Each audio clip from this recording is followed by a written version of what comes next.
बच्चों, कनेक्टेड में आपका स्वागत है।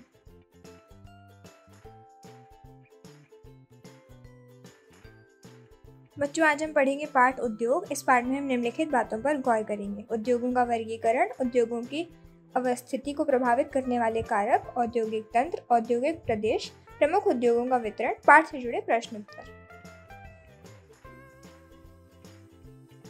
क्या आपने कभी विचार किया है कि लिखने की अभ्यास पुस्तिका जो आप इस्तेमाल में लाते हैं वह विनिर्माण की लंबी प्रक्रिया के बाद आपके पास पहुंचती है। इसके जीवन की शुरुआत वृक्ष से होती है, उसे काटा जाता है और लुगदी मिल तक ले जाया जाता है। वहाँ वृक्षों की लकड़ी को संसाधित एवं काष्ठ लुगदी में परिवर्तित किया जाता है। काष्ठ लुगदी को रासायनिक द्रव्य द्वारा मिलाया जाता है और अंततः मशीनों के द्वारा कागज के रूप में परिवर्तित किया जाता है। ये कागज प्रेस में जाता है, जहाँ रसायनों से निर्मित स्याही का इस्तेमाल पृष्ठ पर रेखाएं खींचने के लिए किया जाता है। इसके उपरांत सभी पृष्ठों को एकत्रित करके अभ्यास पुस्तिका के रूप में बांधा जाता है और फिर पैक करके इसे बाजार में बेचने के लिए भेजा जाता है। अंत में ये आप तक पहुँचता है।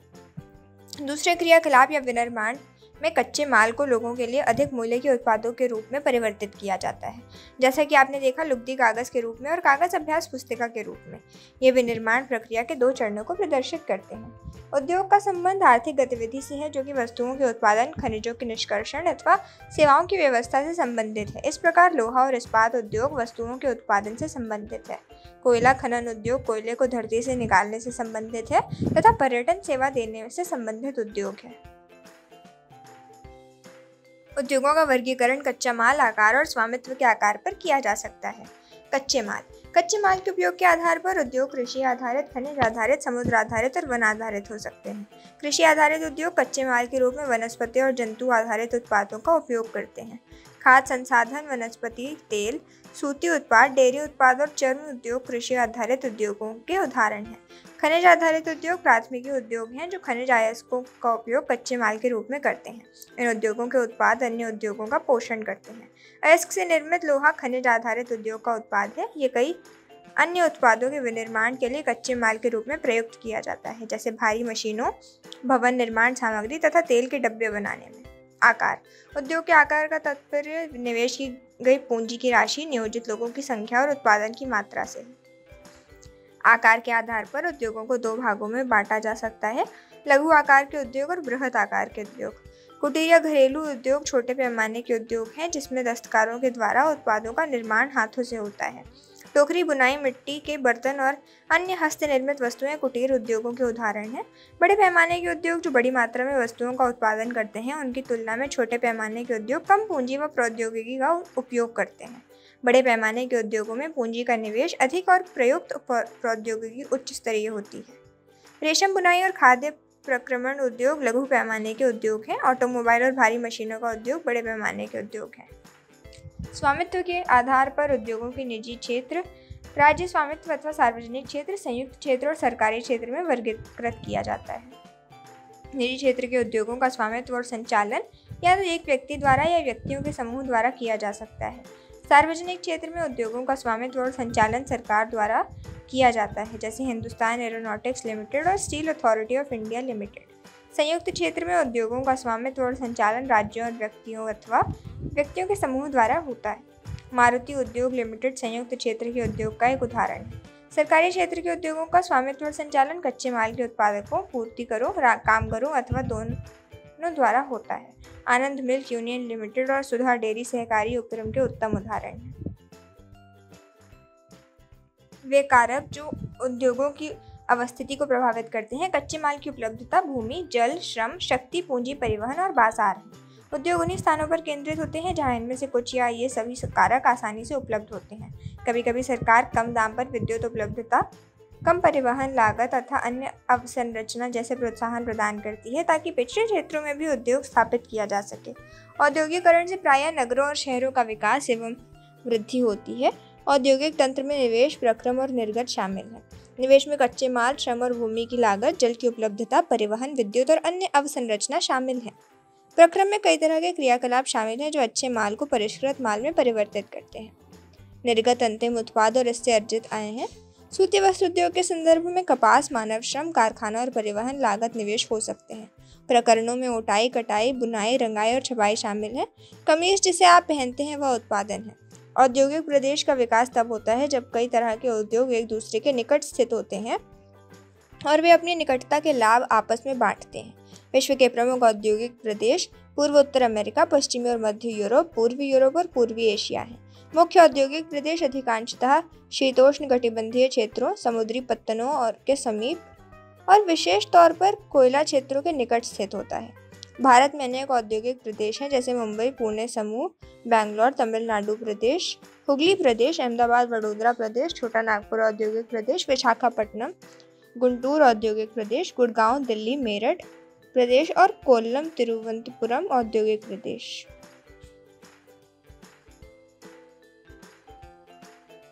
विश्व के प्रमुख औद्योगिक लोहा इस्पात उद्योग, सूती वस्त्र उद्योग और सूचना प्रौद्योगिकी उद्योग हैं। लोहा इस्पात उद्योग और वस्त्र उद्योग काफी पुराने उद्योग हैं, जबकि सूचना प्रौद्योगिकी उद्योग एक नया उभरता उद्योग है। वह देश जिसमें लोहा इस्पात उद्योग अवस्थित है वो है जर्मनी, संयुक्त राज्य अमेरिका, चीन, जापान और रूस। वस्त्र उद्योग भारत, हांगकांग, दक्षिण कोरिया, जापान, ताइवान में केंद्रित है। सूचना प्रौद्योगिकी उद्योग के मुख्य केंद्र मध्यवर्ती कैलिफोर्निया के सिलिकॉन घाटी में और भारत के बेंगलुरु प्रदेश में है। अन्य उद्योगों की तरह लोहा इस्पात उद्योग में भी बहुत से निवेश प्रक्रम और निर्गत शामिल हैं। ये एक पोषक उद्योग है जिसके उत्पाद अन्य उद्योग के लिए कच्चे माल के रूप में प्रयुक्त होते हैं। उद्योग के लिए निवेश में श्रम पूंजी, स्थान और अन्य अवसंरचना के साथ साथ लौह अयस्क, कोयला और चूना पत्थर कच्चे माल के रूप में सम्मिलित हैं।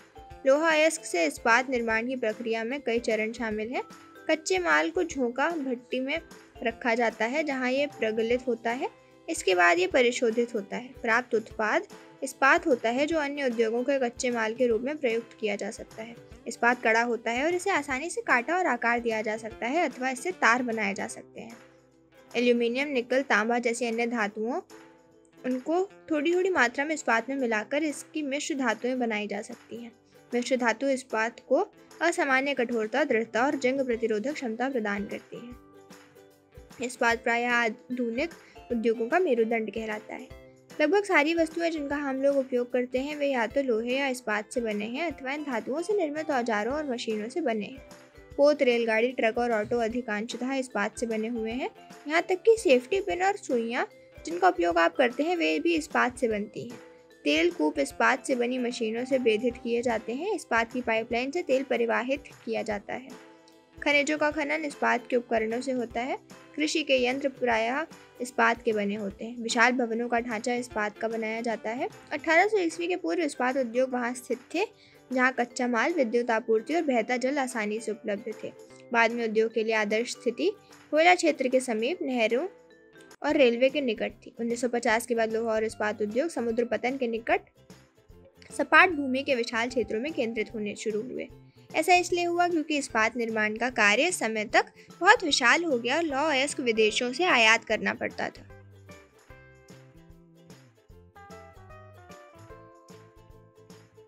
भारत में लोहा और इस्पात उद्योग कच्चा माल, सस्ते श्रमिक, परिवहन और बाजार का लाभ लेते थे। सभी महत्वपूर्ण इस्पात उत्पाद केंद्र जैसे भिलाई, दुर्गापुर, बर्नपुर, जमशेदपुर, राउरकेला, बोकारो एक ही प्रदेश में स्थित हैं जो 4 राज्यों में फैले हैं। वे 4 राज्य हैं पश्चिम बंगाल, झारखंड, उड़ीसा और छत्तीसगढ़। भद्रावती और विजयनगर कर्नाटक में, विशाखापट्टनम आंध्र प्रदेश में, सलेम तमिलनाडु के अन्य महत्वपूर्ण इस्पात के केंद्र हैं जो स्थानीय संसाधनों का उपयोग कर रहे हैं। जमशेदपुर 1947 से पूर्व भारत में केवल एक इस्पात का कारखाना था, Tata iron and steel company limited. ये निजी स्वामित्व में था। स्वतंत्रता के पश्चात सरकार ने कार्य अपने हाथ में लिया और बहुत से लोहा इस्पात संयंत्र स्थापित किए। झारखंड में स्वर्णरेखा और खरकई नदियों के संगम के समीप साकची में सन 1907 में टिस्को की शुरुआत की गई। बाद में साकचू का नाम बदलकर जमशेदपुर रखा गया। भौगोलिक रूप से जमशेदपुर देश में लोहा इस्पात केंद्र के रूप में सर्वाधिक सुविधाजनक स्थान पर है। साकची को कई कारणों से इस्पात संयंत्र स्थापित करने के लिए चुना गया। ये स्थान बंगाल नागपुर रेल मार्ग पर काली माटी स्टेशन में से मात्र 32 किलोमीटर की दूरी पर था। ये स्थान लौह अयस्क, कोयला और मैंगनीज प्राप्त होता था। खरकई और स्वर्ण रेखा नदियों से पर्याप्त जल की आपूर्ति होती थी। सरकारी प्रोत्साहनों से इसे पर्याप्त पूंजी उपलब्ध हुई। जमशेदपुर में टिस्को की स्थापना के बाद कई अन्य औद्योगिक संयंत्र स्थापित किए गए। इनमें रसायन, इंजनों के पुर्जे, कृषि उपकरण, मशीनें, टीन की चादरें, केबल और तार का उत्पादन किया जाता है। भारत में लोहा इस्पात उद्योग के विकास से त्वरित औद्योगिक विकास आरंभ हुआ। भारतीय उद्योग के लगभग सभी क्षेत्र अधिकांशतः अपने आधारभूत अवसंरचना के लिए लोहा इस्पात उद्योग पर निर्भर हैं। भारतीय लोहा इस्पात उद्योग में बृहद समकालिक इस्पात संयंत्रों के साथ साथ लघु इस्पात में भी सम्मिलित है। इसमें द्वितीयक उत्पादक, रोलिंग मिल और सहायक उद्योग भी शामिल हैं। पिट्सबर्ग संयुक्त राष्ट्र अमेरिका का एक महत्वपूर्ण इस्पात नगर है। पिट्सबर्ग के इस्पात उद्योग को स्थानीय सुविधाएं उपलब्ध हैं। कच्चा माल जैसे कोयला पिट्सबर्ग में ही उपलब्ध है, जबकि लोहा अयस्क मिनेसोटा की लोहे की खानों से प्राप्त होता है, जो पिट्सबर्ग से लगभग 1500 किलोमीटर दूर हैं। इन खानों और पिट्सबर्ग के बीच नव परिवहन का सर्वोत्तम मार्ग ग्रेट लेक्स जलमार्ग आता है।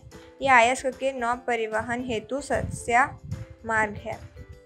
ग्रेट लेक्स से पिट्सबर्ग क्षेत्र एक तक लौह अयस्क रेलगाड़ियों से लाया जाता है। पहियों, मोनोगेला और एलेघनी नदियों से पर्याप्त जल प्राप्त होता है। आज पिट्सबर्ग में बहुत कम बड़ी इस्पात मिल है। ये मिल पिट्सबर्ग के ऊपर मोनोगेला और एल्धी नदी की घाटियों में तथा पिट्सबर्ग के नीचे ओहियो नदी के सहारे स्थित हैं। परिष्कृत इस्पात स्थल और जल दोनों मार्गों द्वारा बाजार में भेजा जाता है। पिट्सबर्ग क्षेत्र में इस्पात मिलों के अतिरिक्त कई अन्य कारखाने हैं। ये रेल पटरी उपकरण और भारी मशीनों के उत्पादन में इस्पात का प्रयोग कच्चे माल के रूप में करते हैं। धागे से कपड़े की बनाई ये प्राचीन कला है। कपास, ऊन, सिल्कर, जूट और पटसन का उपयोग वस्त्र निर्माण में होता है। उपयोग में लाए गए कच्चे माल के आधार पर वस्त्र उद्योग का वर्गीकरण किया जा सकता है। रेशे वस्त्र उद्योग के कच्चे माल हैं। रेशे प्राकृतिक या मानव निर्मित हो सकते हैं। प्राकृतिक रेशे में नायलॉन, पॉलिएस्टर, एक्रिलिक और रेयॉन शामिल हैं। सूती वस्त्र उद्योग विश्व के प्राचीनतम उद्योगों में से एक है। 18वीं सदी की औद्योगिक क्रांति एक सूती वस्त्र हस्तकताई तकनीकों एवं हथकरघों से बनाया जाता था। 18वीं सदी में पावर लूम ने पहले ब्रिटिश में और बाद में विश्व के अन्य दूसरे भागों में सूती वस्त्र उद्योग के विकास को आगे बढ़ाया। आज भारत, चीन, जापान और संयुक्त राज्य अमेरिका सूती वस्त्र के महत्वपूर्ण उत्पादक हैं। भारत में अत्युत्तम गुणवत्ता के सूती वस्त्र उत्पादन करने की गौरवपूर्ण परंपरा रही है। ब्रिटिश शासन से पूर्व हाथ से कते और हाथ से बुने हुए वस्त्रों का एक विस्तृत भारतीय बाजार था। ढाका का मलमल, मसूलीपट्टनम की छीटें, कालीकत के कैलिको तथा बुरहानपुर, सूरत वडोदरा की सुनहरी जरी के काम वाली सूती वस्त्र गुणवत्ता और डिजाइनों के लिए विश्वविख्यात थे। लेकिन हाथ से बने हुए होने के कारण सूती वस्त्र का उत्पादन महंगा और बनने में अधिक समय लेता था। इसलिए परंपरागत सूती वस्त्र उद्योग पश्चिम के नए वस्त्र मिलों से प्रतिस्पर्धा नहीं कर सका, जो सस्ते और अच्छी गुणवत्ता वाली वस्तुओं का निर्माण यंत्रीकृत औद्योगिक यूनिट में करते थे। पहली सफल यंत्रीकृत वस्त्र मिल मुंबई में 1854 ईस्वी में स्थापित की गई। कोष्ण आर्द्र जलवायु, मशीन आयात के लिए पत्तन, कच्चे माल की उपलब्धता और दक्ष श्रमिक इस प्रदेश में इस उद्योग के द्रुत फैलाव में सहायक रहा। प्रारंभ में ये उद्योग महाराष्ट्र और गुजरात राज्य में अनुकूल आर्द्र जलवायु के कारण पनपा, लेकिन वर्तमान में आर्द्रता कृत्रिम रूप से उत्पन्न की जा सकती है और कच्ची कपास शुद्ध होती है एवं वस्त्र उत्पादन प्रक्रिया में इसका वजन कम नहीं होता। इसलिए यह उद्योग भारत के विभिन्न भागों में फैल गया है। कोयम्बटूर, कानपुर, चेन्नई, अहमदाबाद, मुंबई, कोलकाता, लुधियाना, पुडुचेरी और पानीपत कुछ अन्य महत्वपूर्ण केंद्र हैं।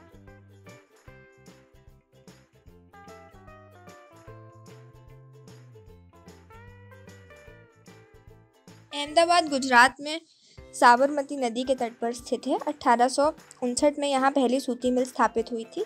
ये यथाशीघ्र ही मुंबई के बाद भारत का दूसरा सबसे बड़ा वस्त्र निर्माता नगर बन गया। अहमदाबाद को प्रायः भारत का मैनचेस्टर कहा जाता था। अनुकूल अवस्थिति कारक अहमदाबाद में सूती वस्त्र उद्योग के विकास में सहायक थे। अहमदाबाद कपास उत्पादन करने वाले क्षेत्र के बहुत निकट स्थित है। यहाँ कच्चा माल आसानी से उपलब्ध होता है। जलवायु कताई और बुनाई के लिए आदर्श है। सपाट भूभाग और भूमि की आसानी से उपलब्धता मिलों की स्थापना में उपयुक्त है। गुजरात और महाराष्ट्र राज्य की घनी आबादी इस उद्योग को कुशल और अर्धकुशल श्रमिक उपलब्ध कराते हैं। सुविकसित सड़कें और रेल मार्गों का जाल सूती वस्त्र को देश के विभिन्न भागों में आसानी से पहुंचाने में मदद करता है। इस तरह इसकी बाजार तक सरल पहुंच उपलब्ध है। नज़दीक में मुंबई पत्तन इसे मशीनों का आयात करने और सूती वस्त्र के निर्यात की सुविधा प्रदान करता है, परंतु हाल के वर्षों में अहमदाबाद की सूती मिलों की कुछ समस्याएं हैं। बहुत से वस्त्र मिल बंद हो चुके हैं। देश में नए वस्त्र केंद्रों का विकास और अहमदाबाद की मिलों में मशीन प्रौद्योगिकी का नवीकरण न होना इसका प्रमुख कारण है।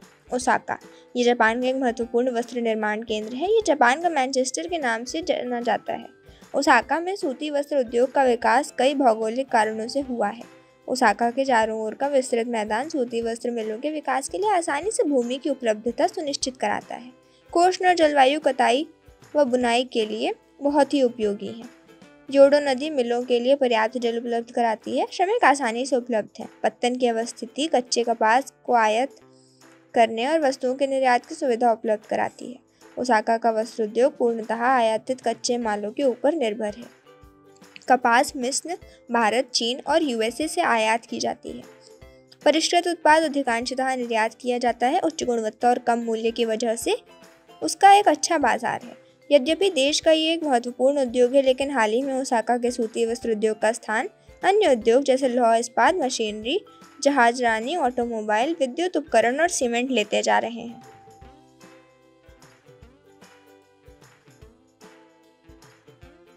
पाठ से जुड़े कुछ प्रश्न।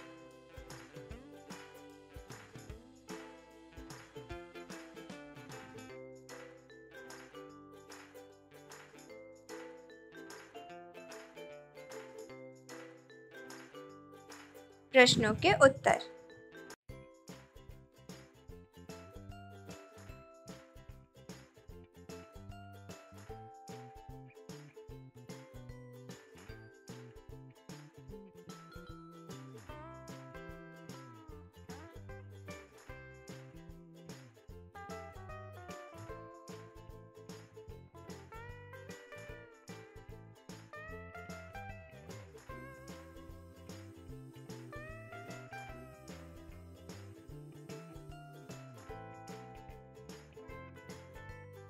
बच्चों, आज का पाठ समाप्त हुआ। आशा है कि आपको पसंद आया। धन्यवाद।